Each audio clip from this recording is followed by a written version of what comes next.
Ray Winters never liked silence. But today, deep in the ruins of an abandoned alien research station, silence was all he had. Dust floated in the stale air. The walls were cracked, and strange metal vines crawled across the ceiling like sleeping snakes.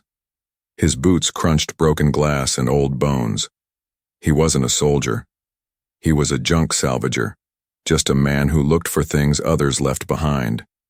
He was supposed to find scrap, maybe old tech.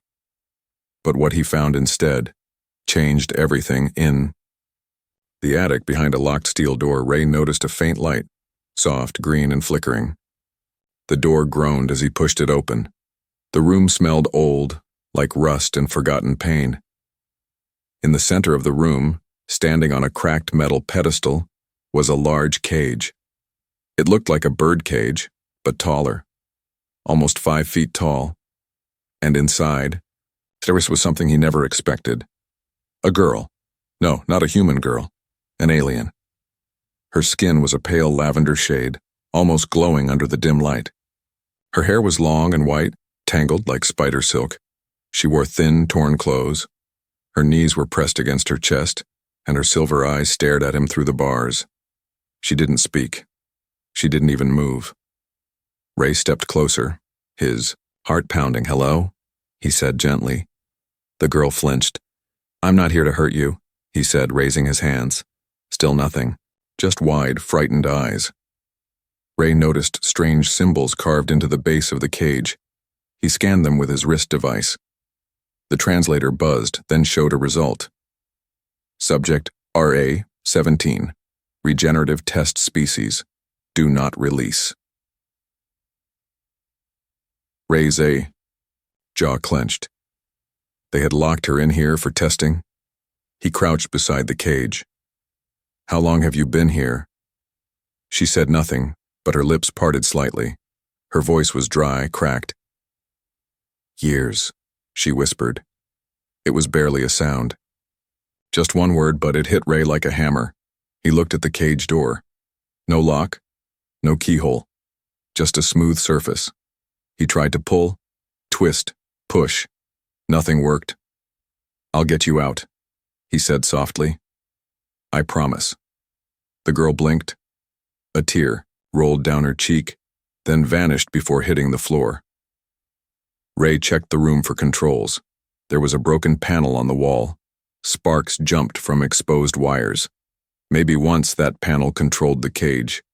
But now, it was dead. He turned, back to the girl. She hadn't moved an inch. "What's your name?" he asked. Silence.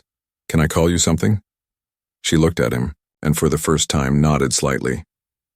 "Okay," Ray said.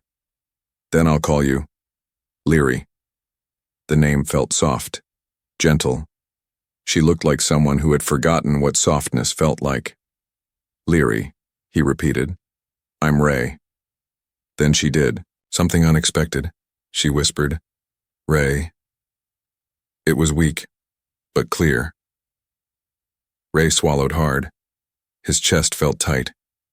He opened his bag and pulled out a protein bar and a small water bottle.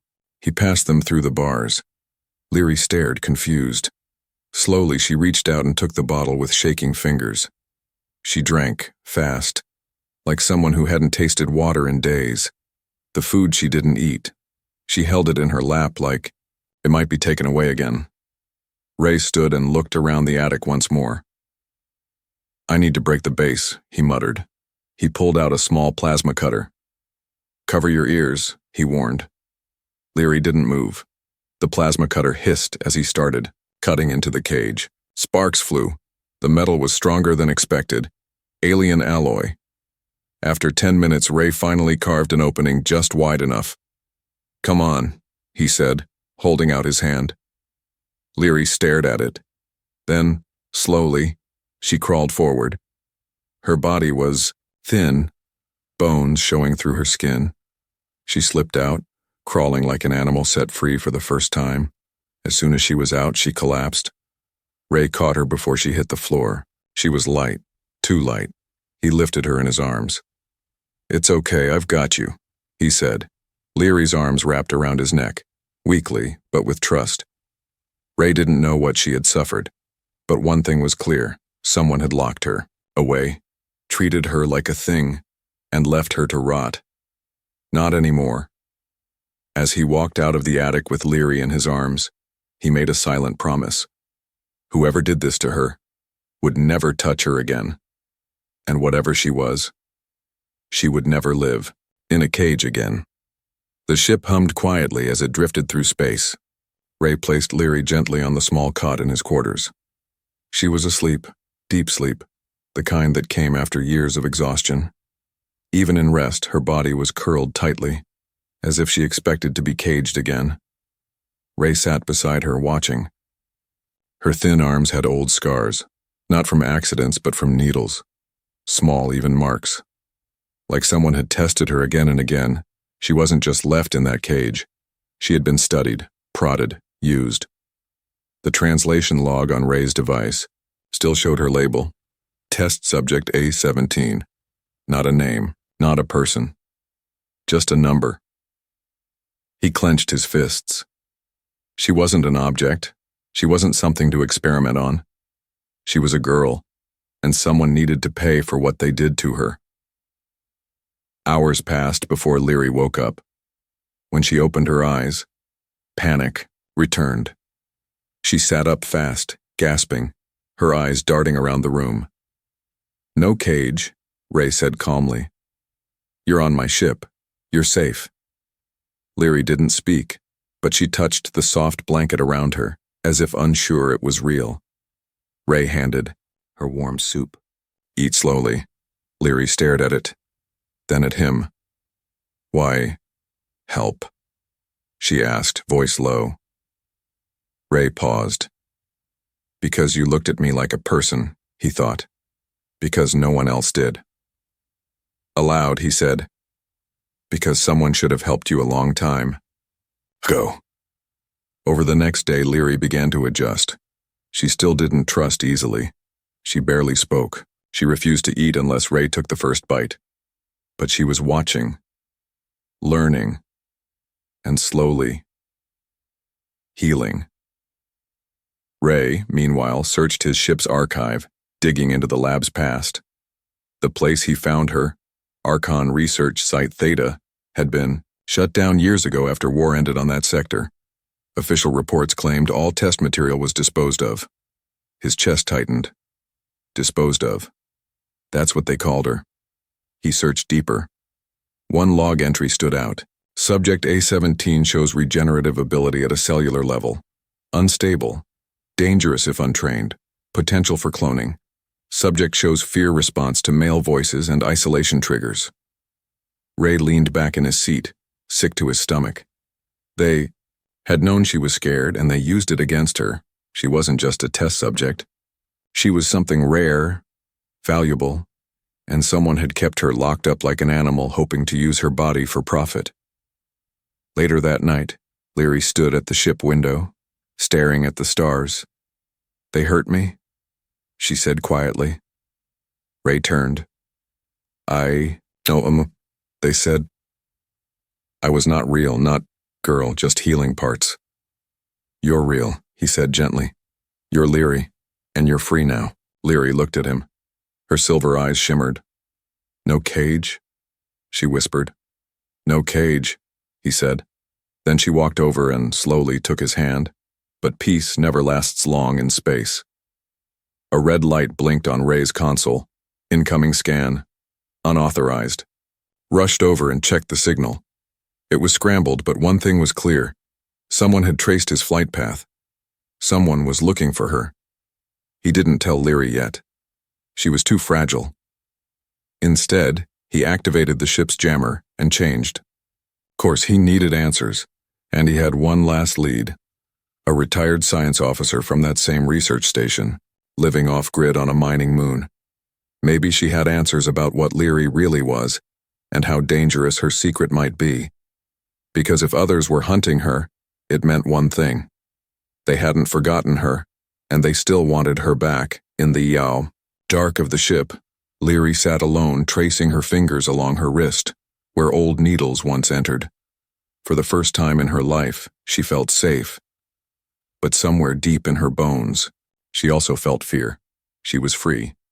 But freedom could be taken away, and this time she didn't think she'd survive going back. Ray's ship landed on the edge of a forgotten moon called Orsil 9, a place with more shadows than sunlight. The colony here was dead. Just rusted mining machines, cracked domes, and the wind of deep space whispering through broken vents, but one dome still had light. Ray entered carefully, his hand resting on the blaster at his hip. Inside, old tech blinked, power still hummed. And sitting by a table full of dusty records was Dr. Mara Keelan. She looked older than the pictures, gray hair, tired eyes, but Ray knew the face. She was one of the lead researchers from the Archon lab. She didn't flinch when she saw him. "You came about A17, she said, as if it was just another number, another day. Ray narrowed his eyes. "Her name is Leary." Dr. Keelan smiled weakly. "So, she remembers enough to choose a name. She remembers pain," Ray said coldly, "because you gave it to her." The doctor sighed and turned off her data pad. "I didn't build the cage. I tried to stop it. But the lab was funded by the syndicate. They didn't care about ethics, only results. And she was, special." Ray leaned forward. "What is she?" Dr. Keelan pulled out an old hologram. It showed a small alien child being carried through a lab hallway. Her body glowed faintly even then. "She's part of a nearly extinct species," Keelan said. "We don't even know the planet's name. The few we found dead or dying. Leary was the only living one we recovered." Ray's stomach sank. "She can heal," the doctor continued. "But more than that, her cells adapt, regrow. We tried to clone her. Failed. Her DNA resists replication. It's like her body knows when it's being copied. It kills the copy." Ray clenched his jaw. "So you just locked her up and ran tests?" "She was kept alive, fed, watched." "You think I liked it?" Dr. Keelan snapped. "We were ordered to study her. Her abilities could change medicine, war, everything." Ray didn't blink. "You had a child in a cage." Dr. Keelan lowered her head. "That was never my call." Ray stood to leave. "She's in danger," he said. "Someone's tracking us." Kellen's eyes sharpened. "Then you need to go dark. Wipe your ship's ID, change the plasma trail." Ray nodded, but before he left, she stopped him. "She trusts you?" she asked. "Yes." "Then protect her. Because if the syndicate finds her again, they won't put her in a cage this time." Ray didn't ask what she meant, he already knew. Back on the ship, Leary sat near the engine room. She liked the hum. The soft vibration made her feel calm, safe. But something had changed, in Ray. His eyes were harder when he returned, his silence louder. "What did you find?" she asked. Ray paused, then knelt beside her. "You weren't the only one," he said softly. "They took others like you. But you're the last." Leary looked down. "I always thought maybe one more was out there." Ray shook his head. "Just you. But they wanted more. They couldn't copy you. That's why they kept you alive." Tears welled in her silver eyes. "They never spoke to me," she whispered. "Only watched, prodded, scanned. I screamed once. They turned the lights off for a week." Ray's fists tightened. "I should have come sooner," he said. "You came," she replied, her voice shaking. "That is enough." Suddenly, alarms flashed red. Ray rushed to the control panel. Tracking beacon detected. "Damn it!" he hissed. "Someone pinged us through the jump network." Leary stood beside him, pale. "They're coming back?" Ray met her eyes. "Yes, but this time we're not hiding." He activated the emergency stealth core and wiped the ship's signal. The screen blinked to black, then green, stealth mode active. He turned to Leary. "No one will cage you again. I swear it." But deep in space, far behind them, a syndicate cruiser picked up a weak signal, just enough. Inside it, a man watched the screen. His face cold, his eyes sharp. "Found her," he said. Tell the hunters. The asset is alive. Space was quiet again, but the silence didn't feel peaceful. Ray sat at the control panel watching for signals. He had wiped their ship's ID, changed their route, and gone into stealth mode. But he could still feel it, that shadow in the back of his mind. Someone was hunting them. Behind him in the sleeping quarters, Leary rested. She had been silent all day. No questions, no words. Just watching, listening. Like she knew something was coming. Ray had seen that look before, in soldiers who had survived too much. And Leary wasn't even grown, she was just a girl who had never been given a chance to be a girl. Hours passed. The stars outside blinked, distant and uncaring. Ray leaned back in his chair, eyes burning.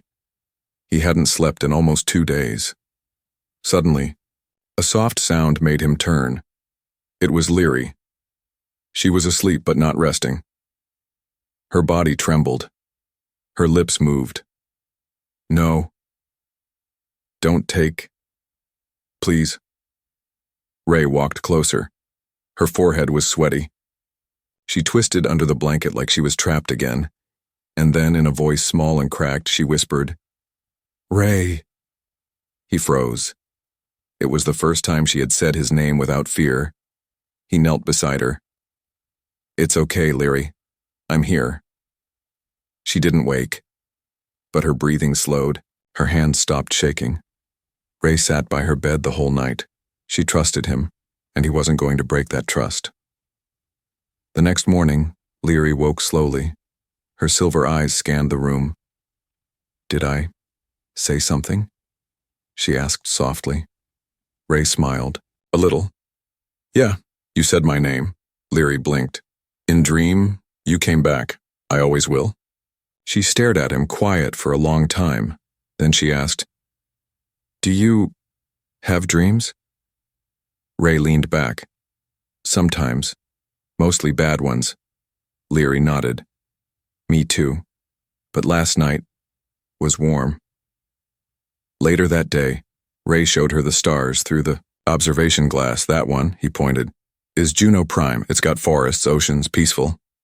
Leary's eyes lit up. Like home? Maybe better, Ray said. Would you want to go there? She didn't answer at first. Then she asked, Can they find us there? Ray sighed. I don't know, but we'll be ready. He handed her a small device. Press this if I'm ever not with you. It'll lock the ship and call me. Leary held it tightly. You always return? Always. But just as the moment settled, the radar beeped. Ray rushed to the console, one contact, fast, armed, not syndicate, bounty hunter class. They found us, he muttered. Leary stepped beside him. You run? Ray shook his head. We fight. Ray flew the ship into an asteroid field, using every rock as cover. The hunter followed close. Laser blasts lit up the void. Ray fired back, hitting the hunter's wing. But it wasn't enough.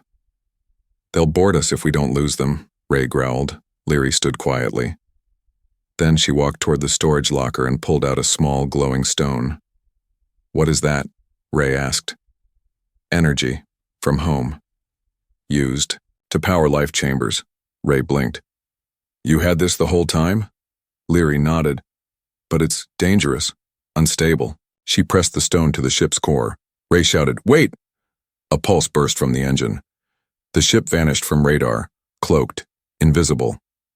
The hunter ship flew past them, blind. Ray stared at her in shock. How did you? Leary leaned against the wall, tired. Not all cages were outside. Ray caught her before she collapsed. You shouldn't have used your energy. You are worth it, she whispered. For hours, she rested again. This time peacefully. Ray stood beside her, holding her hand, not as her protector, but as someone who now realized something else. He wasn't just saving her anymore. He needed her too. In deep space, the syndicate hunter growled at his console. She's evolving, he muttered. And she has a protector. He sent a message across the stars. Asset not alone. Human interference confirmed. Preparing next step. The peaceful silence of space didn't last. Ray had landed his ship, the Wren, on a quiet supply station orbiting a dead star. It was old, empty, and off every major route. A perfect place to rest and hide, or so he thought. Leary walked through the empty corridors with wonder. The gravity here worked only halfway, so her steps felt like floating. She smiled once, a rare, beautiful thing, as she reached out to touch a dusty control panel. For the first time, she wasn't looking over her shoulder, but peace is the enemy of those who are hunted.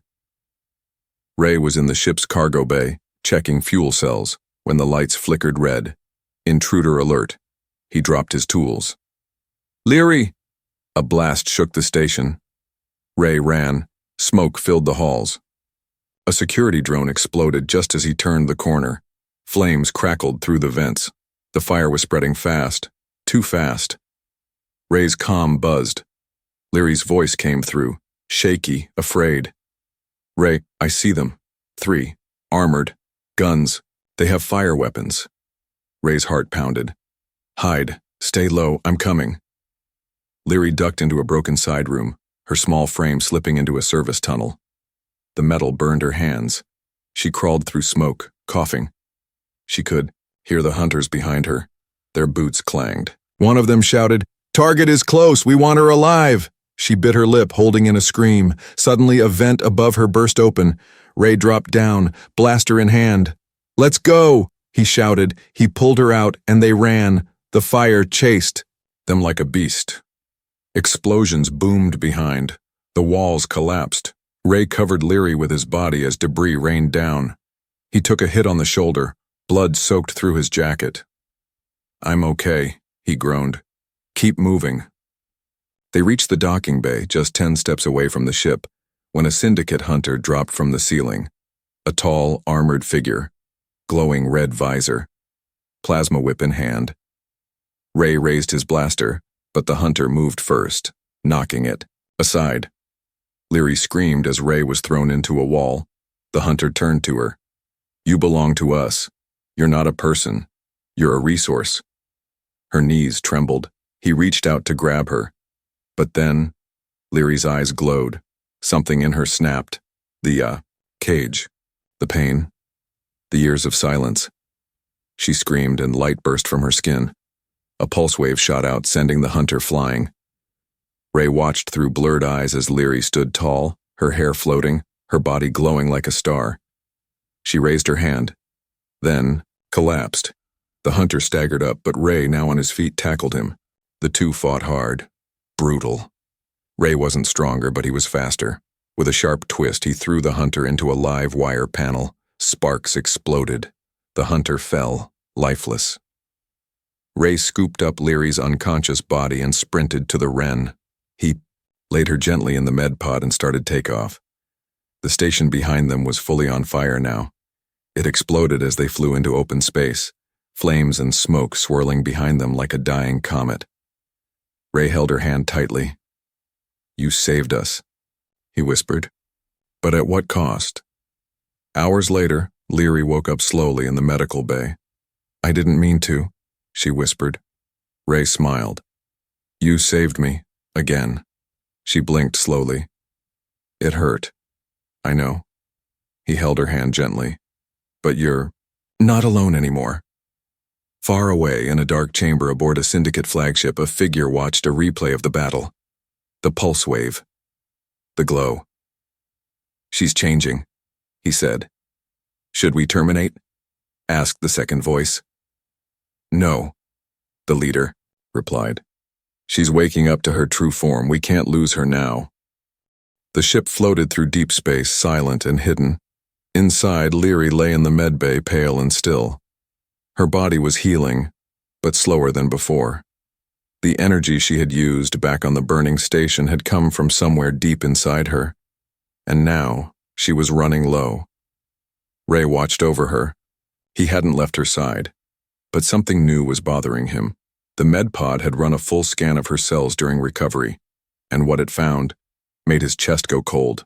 Her blood, her DNA. It wasn't just special, it was impossible. He uploaded the scan into the ship's AI. The voice of the ship responded calmly. Subject Leary contains regenerative cell strands never before recorded in galactic medical history. Her blood can repair genetic decay, reverse organ damage, and potentially neutralize aggressive viruses. Ray stared at the screen. You mean she could heal others? Correct, said the AI. On a massive scale. Even engineered viruses could be stopped. Her cells adapt, then teach others to adapt. Ray swallowed. Could she cure the Kyrex plague? That is highly probable. Ray sat down slowly. The Kyrex plague had already killed 2 billion in the outer colonies. And here was Leary. A living cure. When Leary finally woke up, her voice was soft and dry. You look sad, she whispered. Ray gave a small smile. Just tired. She sat up with effort. You found something, didn't you? He nodded. You're not just rare, Leary. You're hope. She blinked. I don't understand. Ray explained everything. What her blood could do, how her cells reacted, how she might be able to stop a sickness spreading across the stars. Leary sat in silence, absorbing it. Then she said softly, That's why they never let me go. Ray nodded. You're not just someone they wanted to study. You're someone they need. That night, Leary didn't sleep. She stood by the window, staring at a far-off blue planet on the edge of her vision. How many? She asked. Ray was behind her. How many what? How many people? Sick? Ray hesitated. Millions. Maybe more. Some planets already lost. Leary's eyes glowed faintly in the dark. What would they do to me? She asked. If they caught me again? Ray's jaw tightened. You'd never be free again. They'd take everything from you, piece by piece. Leary turned to him. But if I run? People die. Ray stepped closer. You don't owe anyone anything. They hurt. You caged you, used you. She nodded slowly. Yes, but I'm not them. The next morning, Ray found her sitting at the console, a message open on the screen. She looked at him. I want to give them my blood. Ray froze. No. She held up a hand. Listen. Just 1 vial. Just enough to help the sick. Ray shook his head. They won't stop at 1 vial. The moment they know where you are, they'll come. And they'll take all of you. Leary looked into his eyes. I know. But we can control how it's done. She pulled out a small device. This is a genetic key, she said. The lab gave it to me long ago. If I bond it to the blood sample, they can't copy or clone it. They can only use what I give them. Ray stared. Where did you even hide this? Leary gave a small, sad smile. Some cages teach you how to hide things where no one looks. They agreed on a plan. Ray would send the sample to a trusted underground med facility on a neutral moon. The scientists there had no ties to the syndicate, and the blood would be encrypted. 1 vial. No more. As the pod launched silently into space, carrying her blood toward a world of dying people, Ray turned to her. You didn't have to do this. Leary looked out at the stars. No, she said. But if I'm alive, I want to matter. Far away, the message was received. Doctors wept as the sample was decoded. In less than a week, patients who were coughing blood stood up again. Dying, colonies sent messages of joy, thanks, and wonder. But hope always has a price. And deep in the shadows of syndicate space, a new report appeared. Blood activity detected. Subject is alive. Sample traced. The hunter smiled. She gave them hope, he said. Now we take her body. Ray's ship flew low over the rocky plains of Isola 3, a remote moon covered in ice and mist. No syndicate patrols, no cities, just silence. It was the only place left where they might hide. But hiding was no longer working. Leary sat quietly in the back of the ship, wrapped in a gray blanket. Her silver eyes were fixed on nothing. The message from the neutral medical colony had come in hours earlier. The cure works, millions saved. But someone traced the delivery pod. They're coming. Ray had watched Leary's face as she heard the words. She didn't cry. She didn't speak. She just nodded once. They found a cave in the side of a frozen cliff. Ray set up heat shields and cloaked the ship, but both of them knew this was the end of the chase. They'll find us, Leary said softly. Ray nodded. I know. I don't want to run anymore. He looked at her. You don't have to. Night fell. Leary sat by the small fire Ray had made. It glowed blue against the cave walls. I used to dream, she whispered, that I would be rescued, that someone would see me, not as a thing, but as me. Ray didn't say anything. He just listened. But when you opened that cage, she said, you didn't treat me like a weapon or a miracle. You just asked me my name. Ray smiled. Because you had one. You still do. She turned to him. If they come for me tomorrow, will you let me go? Ray blinked. What do you mean? If I choose to face them, to stand and speak, not hide. Ray was quiet for a long moment, then he nodded. If that's what you want, I'll stand beside you. The morning came with a deep rumbling sound. A syndicate dropship landed in the valley. Ray raised his blaster. Leary stepped out of the cave, unarmed. Ray called out, Wait, you don't have to. I do, she said. It ends now. The hunter stood in the snow, waiting. Red visor, black armor, the same voice from her nightmares. Subject A-17, he said. You're to be retrieved. No resistance will be accepted. Leary walked closer. My name is Leary. You're not a name, you're property. Ray stepped beside her, gun ready. You're wrong. The hunter raised his weapon, but Leary stepped forward, glowing faintly. Her voice was calm, strong. I cured your people. I saved lives. I chose to do it. You were made for it. I was made in pain, she said. But I'm not pain anymore. She raised her hand and a burst of light pulsed outward, not violent, not blinding. Just truth. The hunter staggered. His systems blinked. His arm lowered. Behind him, more soldiers arrived. Some aimed their weapons, but others, young, unsure, looked at her, then looked at their scanners. Regenerative signature detected. DNA match confirmed with cure sample. She's the source. One soldier whispered. She's the reason my sister is alive. Another said. They told us she was a monster.